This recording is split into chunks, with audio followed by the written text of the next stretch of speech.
Bonjour à tous, on se retrouve donc aujourd'hui pour le 21e épisode des podcasts T-Planet. Nous sommes donc le 14 janvier 2021. Vous l'aurez donc remarqué, les derniers podcasts qui sont sortis n'étaient pas très ponctuels, il y avait parfois des espaces de 2-3 jours, voire 4 comme c'est le cas par exemple aujourd'hui. Alors, donc j'ai beaucoup de projets en ce moment, c'est un peu pour ça, je voulais un peu m'expliquer, mais j'en parlerai plus en détail tout à l'heure d'ailleurs. Ok, de quoi on va parler aujourd'hui? Eh ben, on va parler de démarche écologique, de gaming et du tutoriel. Donc s'il vous plaît, écoutez cette fois-ci jusqu'au bout parce que c'est très important. C'est parti. Donc, avec ces nouveaux modèles, Casio avait remodelé ses emballages pour respecter ses objectifs environnementaux. En 2020 est sortie la Casiographe 25+2 qui était une version allégée de la nouvelle 35+2. Juste quelques changements au niveau de la carte matérielle et un petit design un tout petit peu différent. Donc elle a donc profité de l'habituel emballage avec le fameux blister en plastique qui permettait de faire une belle exposition dans les magasins notamment.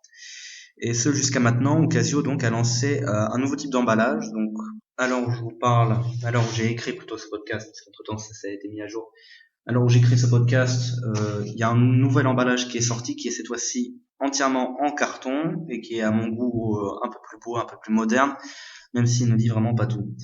Euh, donc sans ce blister, Casio a, on va dire, réduit encore les dimensions du carton. C'est sans doute pour respecter ses engagements écologiques, bien entendu. C'est un peu la nouvelle mode aujourd'hui, le verre, mais voilà. Je parle du verre écologique, hein. Alors, allez, on va parler de gaming. Alors, aujourd'hui, le conseil gaming du jour, donc, c'est un jeu de shoot spatial qui est donc en 2D pour T-Inspire CX. C'est Inspire the Phoenix, donc qui est développé par Florent Destramo et qui est programmé en Lua. Il s'agit d'un jeu inspiré du célèbre Phoenix sur iPhone. Donc, le but du jeu c'est très simple, mais en même temps, on peut faire plein de choses avec. Donc, c'est d'éliminer des ennemis en déplaçant un vaisseau spatial. Donc, c'est un peu à la Space Invaders, même si c'est beaucoup plus compliqué. Donc, le jeu est composé de 8 types d'ennemis avec 24 vagues. Il n'y a aucun jeu de mots, hein, je vous rassure. 24 vagues successives d'ennemis et avec un boss final. Donc, il est conçu pour être sans fin, même si la difficulté augmentera exponentiellement. Dedans, on peut acheter plein de power-up, améliorer son expérience de jeu avec des armes ou encore des vies.